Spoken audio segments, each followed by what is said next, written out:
How are you today? How are you? Oh, my. I just wanted to talk balls and strikes with you. Sour Shoes is now. Sour Shoes getting a little weird today. Sour, you got to find something. I mean, wait a second. You got to do something like that so we get back in the mix here. He's giving Alfred and White Plains. Al, your turn, my friend. How are you today? Chrissy, 1968, I was 10 years old, and I cried for 3 hours after that. Huge Cardinal fan is Al. Go ahead. Let me hear. Got in a fight day before with a kid on the bus, arguing over Gibson on 3 days rest versus Lolich on 2, rolling around in the grass, swinging at each other. Bus driver ready to get off the bus and break us up. And to this day, I mean, a la McCarver, that was much worse than the 3-1 lead to Kansas City. Really? Despite the fact the 3-1 to Kansas City, you had that bad call. Wow, I'm surprised. Go ahead. Ever.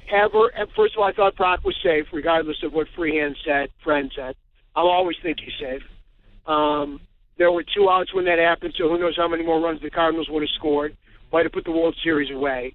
As you know, he was unstoppable in those 3 World He was. Brock is one of the great World Series hitters of all time. Look it up. Go ahead. Had they won that series, that's 3 championships in 5 years, and they go down as one of the all-time great teams. Excellent point. And back to back. Don't forget that either. Exactly. Back to back. And Gibson was. Let's not. When you're a 10-year-old, Chris, you know the deal. Regardless of what happened getting there, there's no way in the world you think Gibson is going to lose.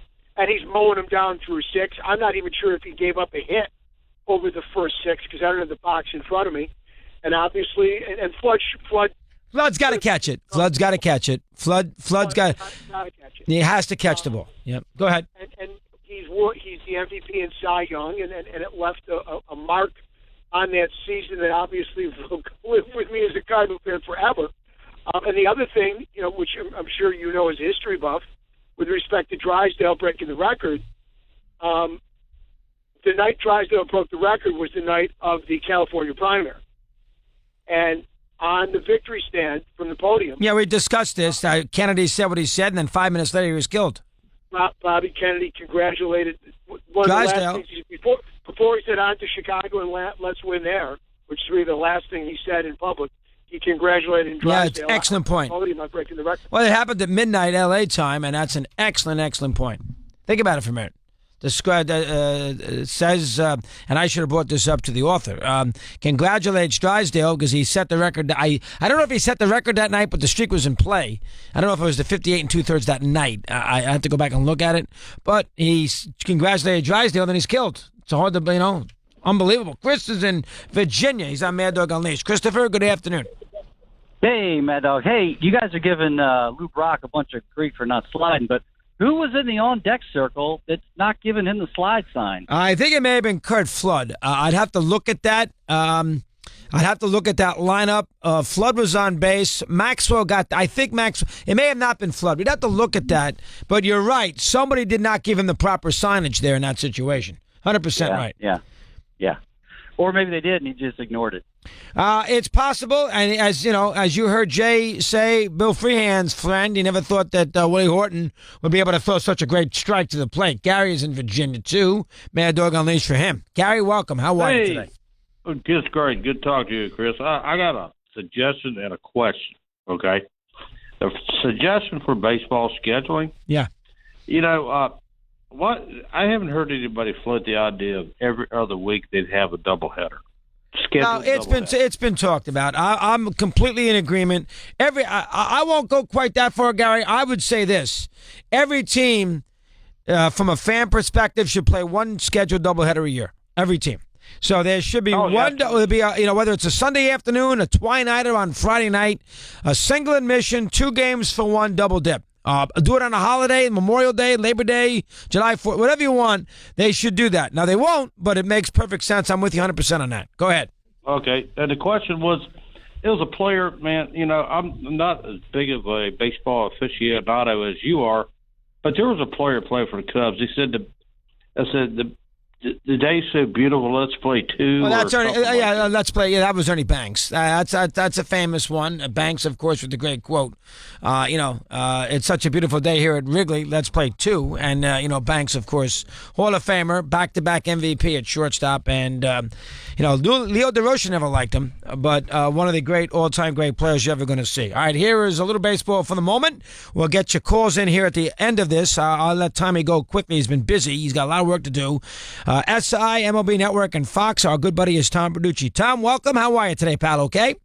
I am great. It's a great time of year, Chris. Oh, it is, Tom. We're going to freeze, though, the next 5 or 6 days. Now, I don't know what the solution is, Tommy, with this schedule. I know the players' agreement, of course, extends the season 3 or 4 days. The perfect scenario would be 154 games, but we know that's never going to happen because that's putting money back in the till. How about baseball late March? Rainouts, cold weather. What's your take on that for a sec? Let me hear. Well, you're right. This goes back to the last CBA when the players wanted more off days. So if they get 4 extra off days, where are those days coming? Well, you don't want them later in the season. It's already World Series in November. So we're starting early. And Major League Baseball just crosses its fingers and hope the weather cooperates. They do the best they can to schedule it. But I'm not sure there's a really easy answer because I agree with you, Chris, that the idea of having a shorter season, it's just never going to fly. You're not going to get 30 owners to give up home dates, even if it's just a few of them. So this is what we have, and cross your fingers. And lucky for me, I'll be in Toronto in a dome. That's a bit. You got the MLB, of course. You got the Yankees and the Blue Jays. I will do a little business first, and we'll get to some specifics and get your thoughts here on a couple of teams. Do you think there was enough grief that was and enough of a Cold War in this free agent in this off season that could jeopardize labor peace in a couple of years, or is that such a long way off that you can't read too much into it? What may have happened here between, say, Thanksgiving and the first of the year? What's your take on that for a sec? Yeah, I think we're in a wait and see mode, but there's definitely some ill will here that we hadn't experienced before, and it does trace back to the last CBA where I thought the majority of gains were made by the players and by the owners. And it turns out that once we got into practice and not just theory, that's what it's proven to be, Chris. And I think the economic model is one that the players want to revisit. Now, there's no way the owners are going to reopen it. But you see how tough it was, for instance, for the owners to get any traction on pace of game issues. Yeah, players are dead set against the pitch clock and some other things, but they basically were not in the mood to cooperate because the economic system was so slow and sluggish. So this is what I say, Chris. Let's wait to see what happens next free agent market. I don't want to make any huge determinations about labor peace or war based on one free agent market. Let's see what happens next year when we get a much better free agent crop out there. I think the problems with this market, there's a lot of reasons for it, but the major reason was it wasn't a great free agent market. There's no future Hall of Famers, very few of any true impact players. And next year we'll be loaded up with them. So if we're talking about the same things next winter with stars out there, right, then I'll say, yes, there's a problem to be concerned about when it comes to the next CBA. We'll see Machado and Donaldson and Harper, so those are three amongst them. It's a tricky scenario. The have and have not. Right now, Tom, I've said this for a week, and I know you probably agree. Right now, I can tell you 7 of the 10 playoff teams. I mean, barring injury, barring something unforeseen, Yankees, Red Sox, Indians, Astros, Dodgers, Cubs, Nationals, those are your 7 playoff teams. So, in essence, you can make the argument out of 162 games that we have to go slog through now in certain scenarios, we are playing for 3 spots, and those 3 spots are one-game wild card play-in spots. Good or bad for the game? Well, first of all, I agree with you. There's a Super 7, and there's everybody else. There's no question about that, and Vegas agrees, because if you're looking at World Series odds, those top 7 are 10-1 or less. After that, the closest is 20-1. So there's a real discrepancy between 7 and everybody else. You can argue that we're playing 2,430 games to find 3 teams that are going to be out quickly in the postseason. But I don't think it's a bad thing because those 7 teams are really, really good, Chris. I mean, it's hard to me to imagine that there's going to be a world champion who's not one of those 7, but you can make a case for any of those 7. So, yes, it's a bifurcated system, but the elite, the real top of baseball, is really elite. I mean, you have to say the Astros, to me, look like the best team in baseball, and not just because they won last year, but they might even be better than they were last year. It's not to say they're going to win again because there's a lot of teams but they're very close to the Houston Astros. So I don't think we have one dominant team, but I think we have 7 teams that are head and shoulders above everybody else. All right, let's do a couple others, and then we'll get to some specifics. Let's go through some players in new surroundings and what your sense is there. Is Stanton, who's going to DH a lot, and you're going to see him here, maybe DH his first game against Happ. Stanton, New York City, nobody's going to be interested, in the home runs he hit in Miami. He's got an edge to him. There's one media guy down there. There's a million of them at Yankee Stadium off on 1 for 12, 9 strikeout series against the Red Sox. I know this has been brought up a lot in the last couple of months, but he also will DH too. He's not going to be playing the outfield a ton. What's your take about Stanton handling the Big Apple? What do you see there? Chris, I think in time he's going to be fine, but you and I have seen this often enough. When a big name comes to New York, especially to the Yankees, they get off to slow starts. It's human nature. I'm sorry. And I'm also going to factor in what you said about him DHing. I don't like the idea of young players who've never DH'd before falling into a DH mode. And I know Aaron Boone's going to run him out there to left field or right field occasionally, but his primary job is DH. I'm not a big fan of that. I think there's going to be a transition period. So when you fold that in with the fact that he's just coming to New York, and as you said, you have to be accountable every single day, I expect him to get off to a slow start. That being said, I think at the end of the year, his numbers are going to be monster numbers. And I'll tell you why. The ballpark is really going to help him. I mean, I've seen Judge make this change here, and Sanchez as well. The ball just carries so well to that short porch in right center field that it makes right-handed hitters better hitters. It forces you to stay on the ball longer, and you can actually miss pitches late. And he's so strong, he can hit them out of the park. So I think he's going to hit. Listen, I think he's going to hit more than 61 home runs. Oh, do you really? Wow. I do. And I think a lot of those home runs are going to be hit the other way at Yankee Stadium. People might not realize this, but Fenway Park with that wall of left field is really made for left-handed hitters because it forces left-handed hitters to stay on the ball longer. And I think Yankee Stadium rewards right-handed hitters for staying on the ball longer, and that traditionally will make you a better hitter. So I think the ballpark is really going to help him. I mean, he can miss balls and they'll go out. And obviously it's a deep lineup, so it's not like, he's the only guy teams have to avoid. It's an adjustment. I don't think the media is going to be that big of a deal for him. I think deep down, he's a good guy. He's more of an extrovert than an introvert. I always look for that for guys coming to New York. I think he's going to be fine, but again, it wouldn't shock me if he has a down April. All right, let's go Ohtani. You almost get the idea the Angels had no choice but to put him on the roster. You can't have 9 million cameramen following Ohtani in the AAA. That's a disaster. Plus the fact it's a little embarrassing, but he had an awful spring, didn't hit. He only had 2 starts. He got bombed in both. Do we have any reason to doubt his ability to play Major League Baseball based on what we saw in spring training? Based on what I saw, I think there's reasonable doubt for him as a hitter. I think as a pitcher, he's going to be fine. It's tough to evaluate anything in Arizona, but especially pitching. And don't forget, he's adjusting to a whole new culture, new hitters, new baseball. Everything's new, right? But I saw a guy who can throw 97 with a wipeout split. I mean, that tells you he just has to figure out and get comfortable, get his feet on the ground, figure out his sequencing. I don't think he can throw as many fastballs here as he could throw over there. We've seen that with Tanaka, where Tanaka now is a breaking ball pitcher. His fastball is going to get hit if he goes to it too much. So I think he'll be fine as a pitcher. I would say this, Chris. The way he swings the bat right now, what I saw in spring training, he cannot hit in the major leagues like that. Really? He hits like a pitcher. Wow. He has a lot of mechanical flaws in his swing. He's like Jason Hayward in the fact that he can't get the hard stuff inside or up in the strike zone. He's a dead low ball hitter. If he can get his arms extended, he's okay. Ball's down and away from him, he's okay. But I saw guys missing, 2-0, 1-0, 0-0 fastballs that anybody should hit. The timing just isn't there. My theory on this is that he as you said, he's under the microscope. He's making this big adjustment, and it looked to me like he was just feeling for the baseball. He was just not letting it fly. And I know Eric Hinsky, the hitting coach, has done a lot of work with him mechanically to try to quicken him up, especially his lower half, which he doesn't use at all. I was surprised at mechanically how many problems he has in this swing. Now, here's the dilemma, Chris. How do you fix it, right? Because I think he's talented enough that he could fix it. But he's a pitcher, and he's a part-time hitter. When you don't have the time to work on your craft on an everyday basis, which he doesn't because he has to do all the work associated with pitching, it's going to be very hard for him to shorten that learning curve. I mean, it's hard enough for any rookie to establish themselves as a hitter in Major League Baseball. He's trying to do it now while also being a starting pitcher. So I get it. The Angels, in fact, part of signing him was this agreement that we want you to try to do it both ways. And I don't want to see it. I think any baseball fan wants to see it.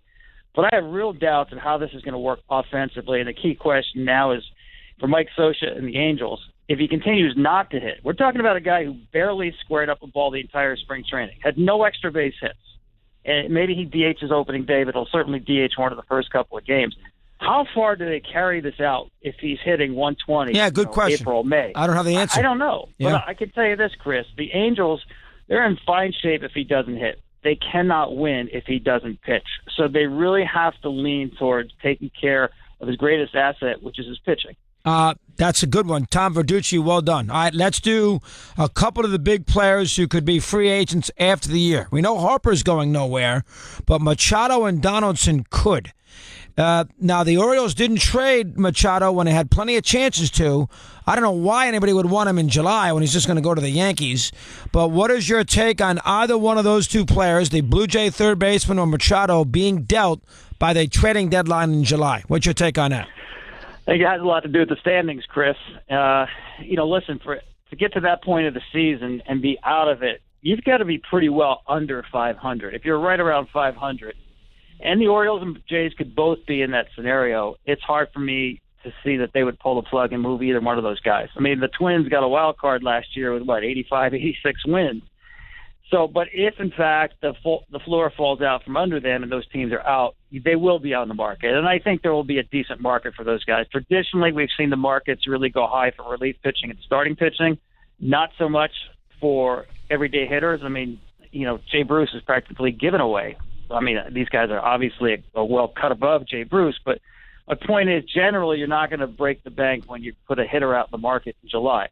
Maybe these guys are different. I don't know, but I would expect these teams will try to ride it out as much as they could. Now, Donaldson is interesting because next year he'll play at age 33, and he's got numbers that are right up there with a guy like J.D. Martinez. He's a $100 million plus guy. But the way the game now has looked at players of that age and devalued those players, for instance, the biggest contract for a guy starting at age 33 or later is $68 million to Victor Martinez. Josh Donaldson, I'm sure, is shooting for probably double that. But does the game now still value him? Good point. In terms of his age, I don't know. That's going to be an interesting case. Machado is just going to break the bank. I mean, the fact that he's playing shortstop does not increase his value. If he was playing third base, he'd still get a ton of money. I mean, he's playing short because he loves shortstop. Shortstop is like quarterback or point guard. Once you play that position, it's always in your heart. That's what he wants to do. I think he's going to have a huge year. I really do. I think he's looking forward to free agency as well as Harper is. And I think they'll both break the bank. There'll be a great market for both of those guys. And that's why I say this free agent market, Chris, it'll be interesting. I think you will have to step up early for those players. I think a lot of teams intentionally slow played the market this year because there was nobody that you had to jump out early. This is wine and dine season for guys like that. You better get on them early and say, we really want you. Tom Verducci, I agree with everything he's saying so far. I like the comparison, shortstop, point guard, and quarterback. All right, out of the non-Super 7, the odds that you mentioned, now I have a team in mind. Which other team would you go to Vegas and put money on to make a run and win a championship out of the non-Super 7? Let me hear. Well, I just wrote about this week. This is interesting, Chris. Every year since we've had a wild card, we've had 23 years. Every year except one, we've had at least one team make the playoffs who had a losing season the year before. And last year, I identified the Rockies and the Diamondbacks as teams who could do that last year. And this year, the teams that I stepped out on were the Mets and the Angels in that order. I like the Mets. I understand all their flaws. It's not a very athletic team. There's not a lot of range. Offensively, they're going to hit a ton of home runs, but they're not going to go and create a lot of rallies. But if you told me their top 4 young pitchers are going to make 100 starts, I think they can win 87, 88 games. And then you put them in a postseason environment, if those guys are on point, even just DeGrom and Syndergaard, they can take out anybody. So I think the Mets are dangerous. Anytime you talk about the Mets, you have to talk about their health, right? they're bound to be healthy one of the years. I really like the idea of Mickey Callaway being hired there. I think he'll protect those guys in terms of their workload. I think he'll get the best out of them. So to me, I look at the Mets as a team that could rise up. Now they've got a downside for sure. I'm not saying this team is golden by any means, but if you're talking about any team that had a losing record last year and you can pop up this year, I would lean mostly to the Mets. I agree with that. They were 25-1 in Vegas, by the way, and I agree with you wholeheartedly. And I'm with you on the Mets because if they get to the postseason, see, the Angels get to the postseason, I don't like them winning anyway because I don't love their starting pitching. If the Mets get to the postseason, you would think their pitching was good, and then they could be dangerous. So I'm with you 1,000% on that. All right, out of the group of teams that we think are going to be awful, Marlins, Rays, Royals, Tigers, White Sox, Reds, Pirates, San Diego, to a certain degree. Out of that group of clubs, which one you think right now, this year, and even down the road, has the biggest upside? Well, I'm glad you didn't throw the Phillies in there because I think the Phillies are going to be a pain in the butt. I mean, they could actually contend this year, Chris. I can see them being similar to what the Brewers were last year, where they get out of the gate really fast. There's a lot of enthusiasm, a lot of young players. I think Rhys Hoskins is legit. I can see them fading at the end because they don't have a lot of depth pitching-wise. So I wouldn't put them in that category of the other teams you mentioned. Of that group, I might say San Diego. They're a pain in the butt, too, and I think the division is going to work against them. That is a really, really tough division, right? But I think they're a better team. They have a terrific farm system. They have a lot of young pitching coming. They got guys who could be impact players. I like the signing of Eric Hosmer. I know a lot of people didn't, but that dude's a gamer, Chris, and I think he set the tone there. He allows Will Myers just to be Will Myers because I thought he kind of miscast as, Mr. Padre out there, a leading man.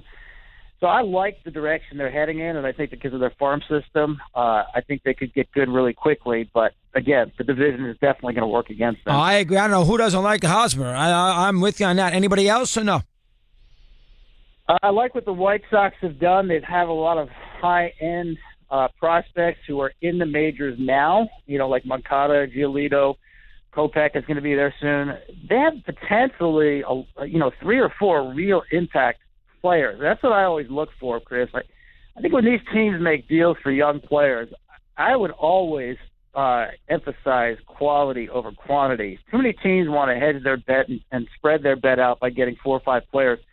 Go identify the best player you can get from somebody's system. And I think the White Sox did a really good job of that. So I like their plan. I think they're too far off right now to say they're going to contend this year. But I could see them, they were in the mid-60s last year. They could be mid-70s, maybe 10 games better this year. I like the track they're on. Yeah, I took them over 71.5, so you're on the same page. So far, so good for Tom Verducci.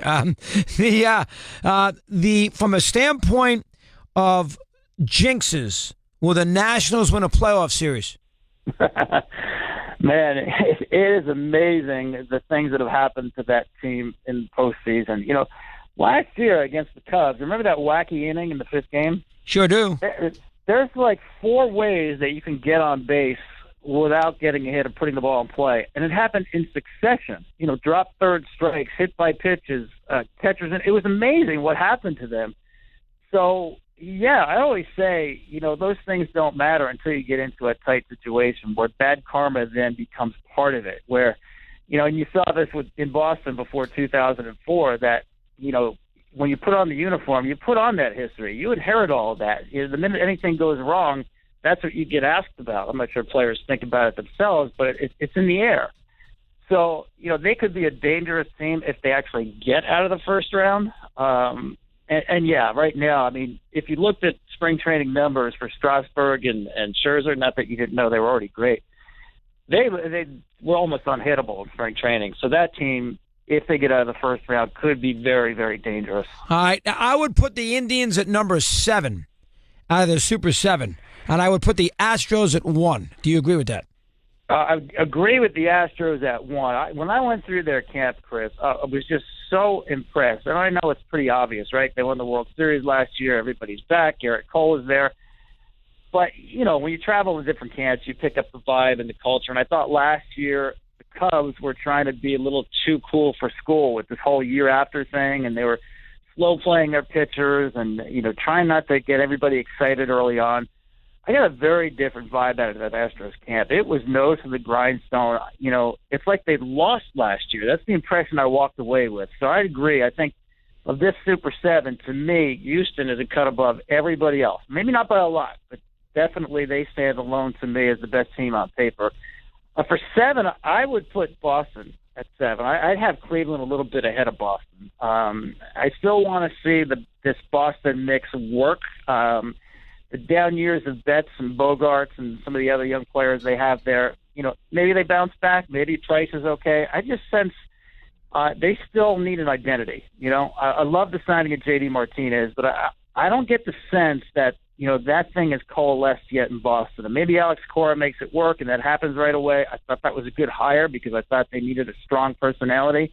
They basically are still trying to replace David Ortiz, Chris. I mean, that's what it comes down to, both the bat and the leadership and just the glue that he provided. So I would have Cleveland a step ahead of Boston, maybe not by a lot, but if you wanted to seed them right now, I'd have Cleveland 6 and Boston 7. All right, quickly in 5 seconds, your World Series pick, so who? The Cubs, because I like the signing of Darvish that much over the Yankees. Well, I tell you, baseball would sign up for that right now. Yeah, Fenway Park. I mean, Wrigley Field and Yankee Stadium. I mean, those two teams, the history and everything. Be talking about the called shot of Babe Ruth all over again. Good job, Tom. Enjoy the week. We'll see you soon. Thanks very much, pal. Appreciate it. All right, Chris. Have a good one. You got it, Mr. Verducci. We continue here on Mad Dog Unleashed.